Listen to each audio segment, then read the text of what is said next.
या महाराष्ट्रामध्ये एक मोठं परिवर्तन झालं। आज आपण पाहतोय मोदीजींच्या नेतृत्वात इतक्या मोठ्या प्रमाणात देश बदलतोय आणि मराठवाडा तर आज खऱ्या अर्थानं परिवर्तनाच्या वाटेवर उभा आहे। आमचा संकल्प आहे मराठवाड्याच्या या पिढीने दुष्काळ पाहिला, पण मराठवाड्याच्या पुढच्या पिढीला दुष्काळ पाहू देणार नाही। दुष्काळ मुक्त मराठवाड्याकडे आता वाटचाल चालू झाली आहे।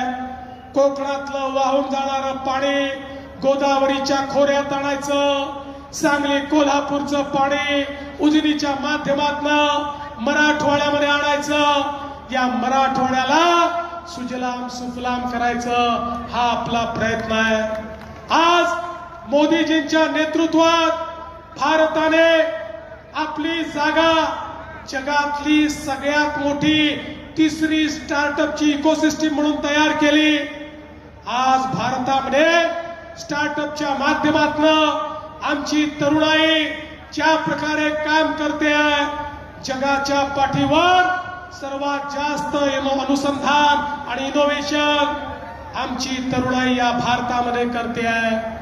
आमच्या तरुणाईच्या हाताला काम देण्याकरता ज्या प्रकारचं औद्योगिकरण, ज्या प्रकारचं इन्फ्रास्ट्रक्चर, रस्ते, ट्रेन, रेल्वे, उड्डाणपूल, एअरपोर्ट आमच्या भारतामध्ये घडले आहेत, आमच्या महाराष्ट्रात घडले आहेत, आपण सगळेचे साक्षीदार आहात।